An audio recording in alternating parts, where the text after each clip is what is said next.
Before we dive in, viewer discretion is advised. This content is for entertainment. What happens when one of country music's biggest superstars walks into the lion's den of daytime television and finds himself face to face with one of the most outspoken, unfiltered hosts in American broadcasting? What unfolds is not just another celebrity interview gone wrong. It's a masterclass in standing your ground, a battle of worldviews that escalated from polite conversation to one of the most explosive confrontations in live television history. This is the story of the day Blake Shelton walked onto The View and delivered a verbal knockout that left Joy Behar speechless, the studio in chaos, and millions of viewers picking sides in a cultural war that had been brewing for years. Before you witness what happened next, understand this. What you're about to read isn't just entertainment gossip.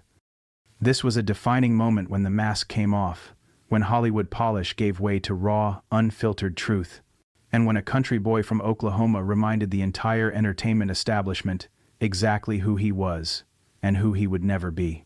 The morning started like any other episode of The View. Studio lights blazed across the familiar set. Audience members settled into their seats with excited anticipation, and the production crew went through their well-rehearsed routines.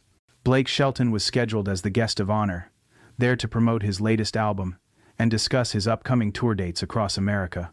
It should have been softball questions, mutual laughter, maybe a plug for The Voice, standard promotional fare for one of country music's most recognizable faces. Blake entered the studio with his trademark confident swagger, that easy Oklahoma charm radiating from every step. He tipped his cowboy hat to the cheering audience, flashed that million-dollar smile that had graced countless magazine covers, and settled into the guest chair, with the relaxed posture of someone who'd done this dance 1,000 times before. The audience responded warmly, their applause genuine and enthusiastic. Here was Blake Shelton, coach on The Voice, chart-topping artist, beloved figure in American entertainment. What could possibly go wrong?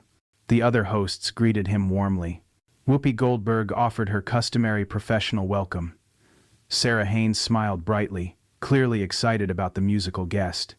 Even Sunny Hostin seemed genuinely pleased to have him on set. Everything was proceeding exactly as Blake's publicist had promised. Friendly, light, promotional, easy morning television. But Joy Behar sat unusually quiet during those opening moments, a predatory smile playing at the corners of her mouth. Anyone who'd watched The View long enough recognized that look. It was the look of someone loading their ammunition, waiting for precisely the right moment to strike. Those who knew Joy's pattern understood what was coming, even if Blake himself didn't see the trap being set.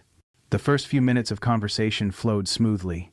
Questions about the new album, commentary about his role on The Voice, pleasant banter about life in Nashville. Blake answered each question with practiced ease, his Oklahoma drawl adding authentic charm to every response. The audience laughed at his jokes. The other hosts nodded along appreciatively. For those brief, shining moments, it seemed like just another successful celebrity appearance. Little did Blake know, the temperature in that studio was about to drop to Arctic levels. Well, Joy finally spoke, her voice cutting through the pleasant atmosphere like a blade through silk. Look who decided to grace us with his presence.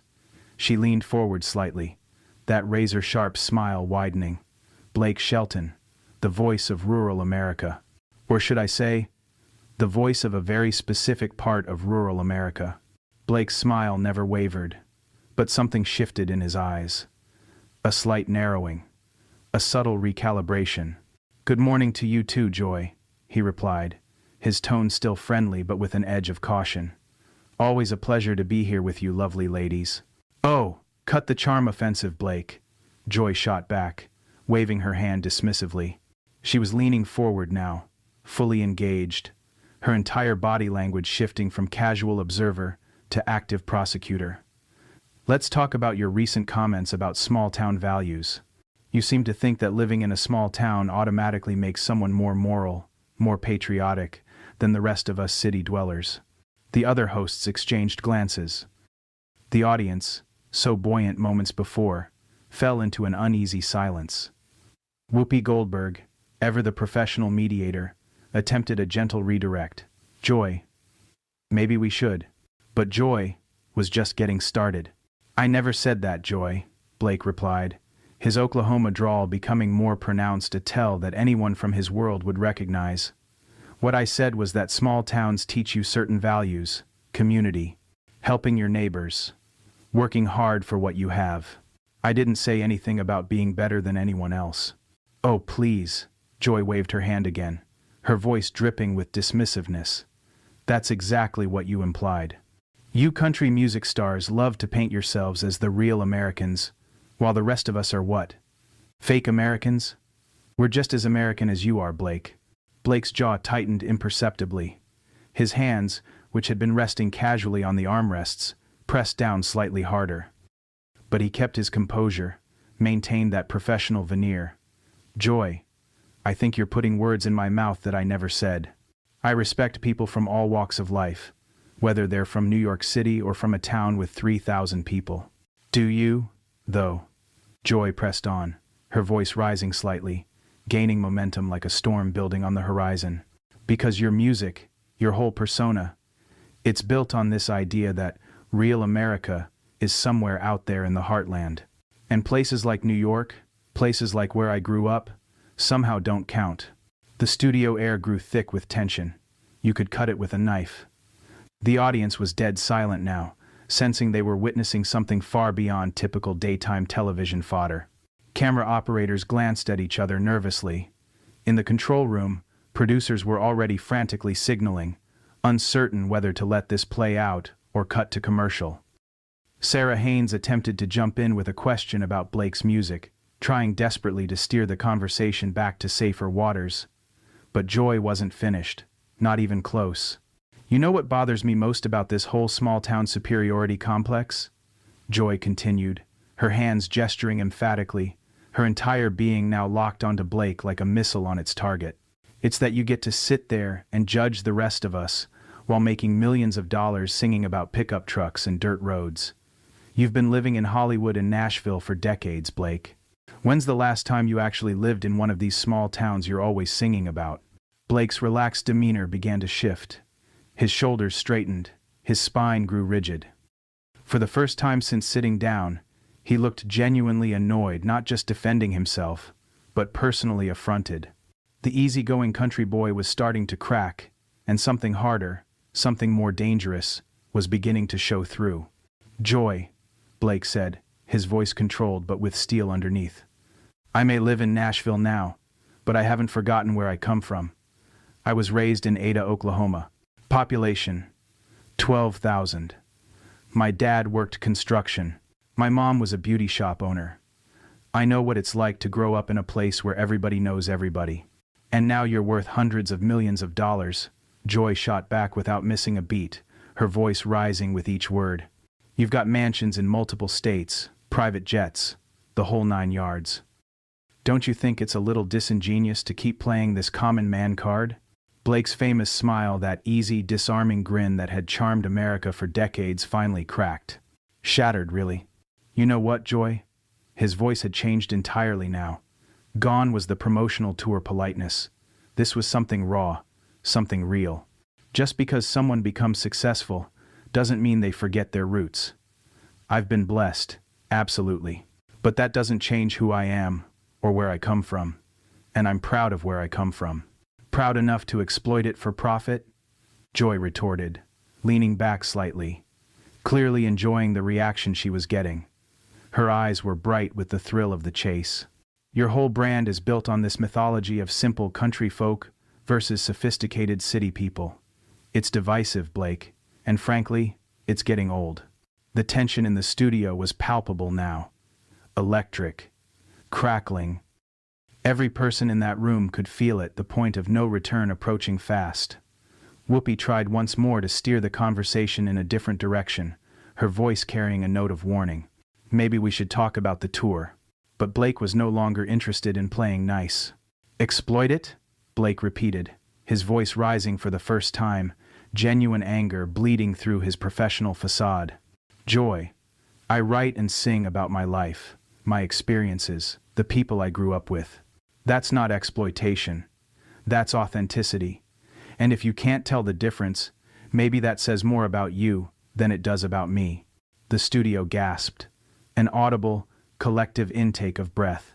Even the cameramen froze for a split second. This wasn't banter anymore. This wasn't friendly disagreement. This was a full-scale confrontation. And Blake Shelton had just fired back with both barrels. Joy's eyes flashed with pure anger. Her face flushed slightly. Her hands gripped the desk in front of her. Authenticity? She practically spat the word. Give me a break, Blake. You're about as authentic as a $3 bill. You're a manufactured product, just like every other country star churned out by the Nashville machine. The audience gasped again, louder this time. Even the other hosts looked uncomfortable now, shifting in their seats, exchanging worried glances. This had gone far beyond typical daytime television banter. The boundaries of professional discourse had been obliterated, and they were careening into territory no one had anticipated. Blake stood up slowly. It was a power move, calculated or instinctive, it didn't matter. The effect was the same. At 6'5", Blake Shelton towered over the panel, his frame suddenly seeming larger, more imposing, more commanding than anyone in that studio had expected. The cowboy had risen, and the entire dynamic of the confrontation shifted in that single movement. You know what, Joy? His voice was measured now, controlled, but carrying an undercurrent of ice-cold fury. I've sat here and taken your shots because I respect this show and I respect most of the people on it. But I'm not going to sit here and let you attack my character and my integrity. Oh, did I strike a nerve? Joy taunted, standing up as well, clearly unwilling to concede the physical advantage. Her voice dripped with sarcasm. The truth hurts, doesn't it, Blake? The truth? Blake's voice was steady now, dangerously calm. The truth is that you've been sitting behind this desk for years, throwing stones at people, tearing them down, making nasty comments about anyone who doesn't share your worldview. And you call that entertainment? Joy's face flushed deep red. I call it honesty, she shot back. Something you might want to try sometime. Blake shook his head slowly, a gesture of profound disappointment more cutting than any words. Honesty would be admitting that you'd already made up your mind about me before I even walked in here. You don't want to have a conversation, Joy. You want to pick a fight. Maybe I do, Joy replied defiantly, her chin raised, her stance aggressive. Maybe it's time someone called you out on your act. The studio was electric with tension now. Every eye was locked on the confrontation. Cameras kept rolling, capturing every word, every gesture, every micro-expression. The producers had given up trying to control the situation. This was live television gold, controversial and explosive, the kind of moment that would dominate news cycles for weeks. Blake looked down at Joy with a mixture of disappointment and anger, his voice dropping to a deadly whisper that somehow carried more weight than any shout. You want to call me out? Fine. Let's do this properly then. He paused, letting the moment stretch, building the tension. You sit there every day criticizing people you've never met, places you've never been, experiences you've never had. You talk about small towns like they're some kind of joke, like the people who live there are beneath you. Joy leaned back in her chair, arms crossed defensively, but her voice remained combative. I never said they were beneath me. I said your portrayal of them is fake. My portrayal? Blake's voice grew louder, losing that careful control. I didn't read about it in a book or watch it on television, Joy. I lived it. I lived in a place where when your neighbor's barn burned down, 20 families showed up the next day to help rebuild it.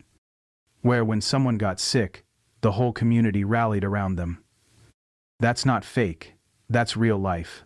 Oh, spare me the Norman Rockwell painting, Joy interrupted, her voice sharp and cutting. Small towns have problems too, Blake. They have poverty, addiction, close-mindedness. But you never sing about that, do you? You only sing about the pretty parts. Blake's hands clenched into fists at his sides, his knuckles going white. You think I don't know about the hard parts? My hometown has struggled with factory closures, young people leaving because there aren't enough opportunities. I've seen families lose everything. But you know what? Those same people who are struggling still look out for each other. They still have dignity. They still have heart. And they still vote for politicians who keep them struggling, Joy shot back, her voice rising to match his intensity. But I suppose that's not something you want to talk about either, is it? The other hosts were frantically trying to signal for a commercial break, waving their hands, making cutting gestures across their throats. But the confrontation had taken on a life of its own, a runaway train that no one could stop. "There it is," Blake said, his voice quiet now but somehow more dangerous for it. "There's the real agenda. This was never about my music or my authenticity. This is about politics. This is about the fact that you can't stand that there are millions of Americans who don't think like you, who don't vote like you, who don't share your vision of what America should be. Those millions of Americans are being manipulated," Joy countered, her voice sharp and accusatory. "By you, by the media, by politicians, who tell them what they want to hear, instead of what they need to know." Blake took a step closer to the panel, his voice rising with genuine passion. "Who decides that, Joy? Who decides what people need to know? You? The media? Politicians? Or maybe, just maybe, people are smart enough to decide for themselves?" Joy slammed her hand on the table, the sound echoing through the studio like a gunshot. "Not when they're being manipulated by celebrity millionaires who pretend to be just like them." Blake stood perfectly still for a long moment, staring at Joy with an expression impossible to read. The studio held its collective breath. Then, slowly, deliberately, he reached up and took off his cowboy hat, an action loaded with symbolism that everyone in that room understood. "You know what, Joy?" His voice was eerily calm now, the eye of the hurricane.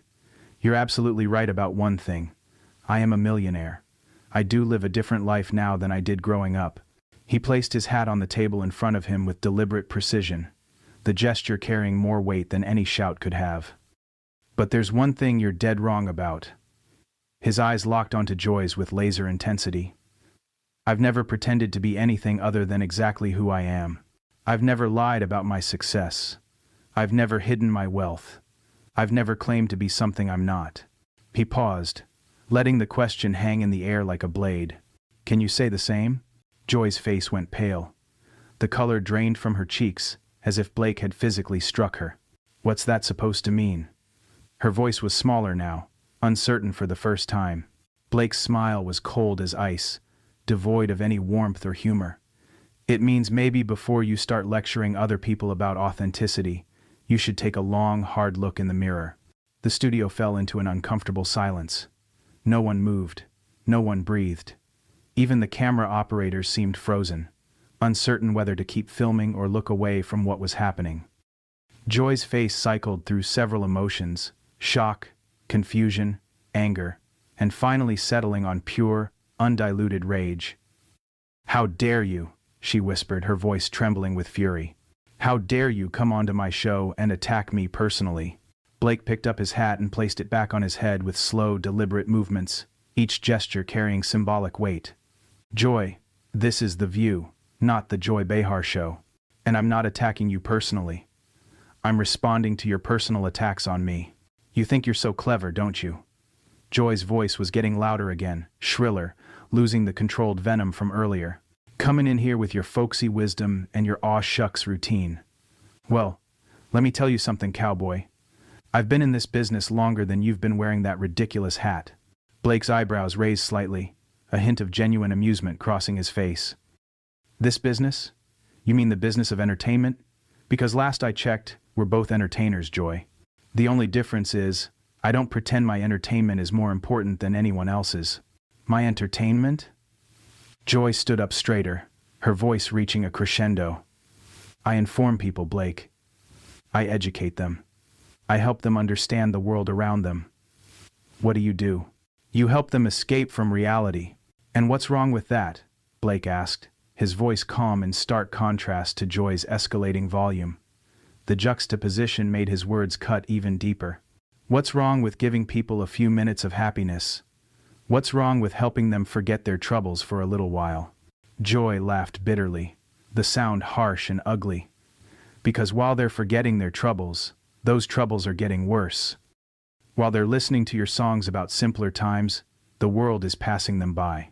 Blake shook his head slowly, disappointment etched into every line of his face. "Joy, you talk about informing people and educating them, but all I've seen today is you trying to tear me down. Is that what you call education? Is that what you call helping people understand the world?" I'm helping them understand that people like you are selling them a fantasy. Joy shot back, her composure completely gone now. A fantasy that keeps them from demanding the real changes they need. And what changes are those, Joy? Blake's voice had an edge to it now, sharp and cutting. What exactly do you think I'm keeping people from demanding? Joy gestured wildly with her hands, her entire body language screaming frustration and anger. Better jobs, better health care, better education for their children. Instead of fighting for those things, they're content to live in your make-believe world, where everything is simple and pure and good. Blake was quiet for a long moment, studying Joy's face with an intensity that seemed to see right through her. When he spoke, his voice was softer, but somehow more dangerous, a whisper that cut deeper than any shout. You know what I think, Joy? I think you're angry because people find comfort in things that don't come from you. I think you're angry because despite all your lecturing and educating and informing, people still choose to listen to simple songs about simple pleasures. Joy's face turned bright red, her hands shaking slightly. That's not what this is about. Isn't it? Blake pressed on, taking another step forward, his presence filling the space. You can't stand that people find joy in things you don't understand, things you don't control. You can't stand that someone like me, someone you think is beneath you intellectually, can connect with people in ways you never could. You don't connect with people, Joy practically screamed. You manipulate them. You feed them lies about how great things used to be so they won't notice how bad things are now.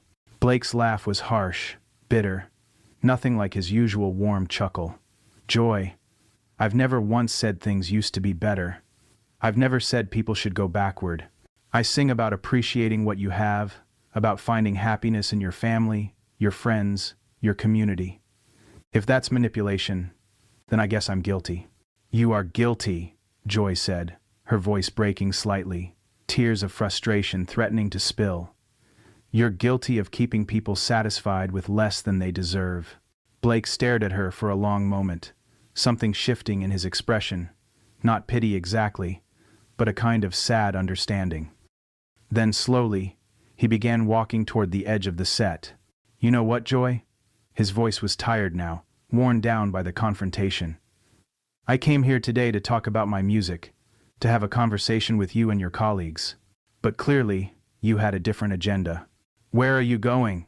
Joy demanded, her voice becoming shrill with panic at losing control of the situation. We're not finished here.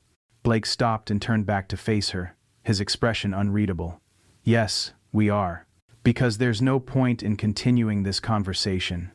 You've made it clear that you don't want to discuss anything. You want to attack everything. Joy's voice became desperate, grasping. I want to discuss the truth, Blake. I want to discuss your responsibility as a public figure. My responsibility? Blake's voice was incredulous. Joy, my responsibility is to my fans, to the people who buy my music and come to my shows. My responsibility is to be honest about who I am and what I believe. I don't owe you or anyone else an apology for that. You owe it to the American people to stop feeding them this small-town mythology. Joy shouted, her composure completely shattered now. You owe it to them to stop pretending that ignorance is bliss. Blake's face went stone cold. Every muscle in his jaw tightened. His eyes turned hard as steel. And there it is, he said, his voice dangerously quiet. You just called millions of Americans ignorant. You just called people who live in small towns, people who work hard and raise their families, and try to do right by their neighbors. You just called them ignorant. I didn't say that Joy protested, but her voice lacked conviction, the words weak and uncertain. Yes, you did, Blake said firmly, pointing directly at her. You just said it. And you know what? That tells me everything I need to know about you and your version of education and information. The other hosts sat frozen, their faces masks of shock and discomfort. Whoopi had given up trying to intervene. Sarah looked like she wanted to disappear into her chair. The entire studio had become a powder keg, and Blake Shelton was walking away while it detonated behind him. Just walk away, Joy called out as Blake continued toward the exit, her voice cracking with emotion. You can't just run away when someone challenges your beliefs.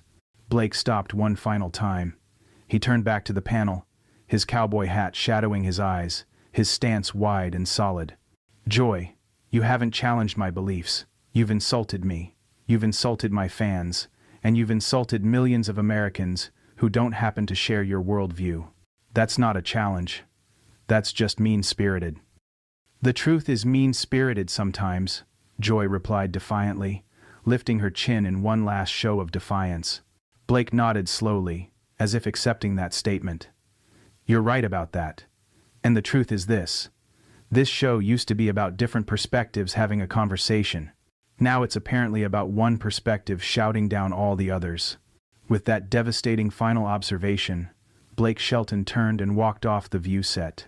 His boots echoed in the stunned silence. The studio audience sat frozen, mouths agape, unable to process what they'd just witnessed. Behind the panel, Joy Behar stood alone, her face flushed with anger and embarrassment, her hands trembling slightly as she gripped the desk for support. The cameras continued rolling, capturing every moment of her humiliation, every second of the aftermath of what would become one of the most talked-about confrontations in daytime television history. Security personnel moved quickly but unnecessarily. Blake wasn't causing a scene. He was simply leaving. Producers scrambled, frantically trying to figure out how to salvage the rest of the show.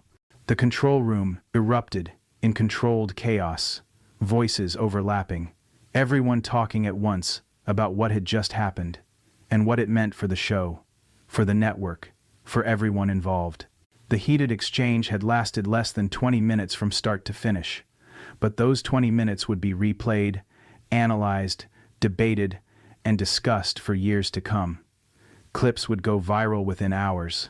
Social media would explode with reactions. News organizations would cover it as a major story.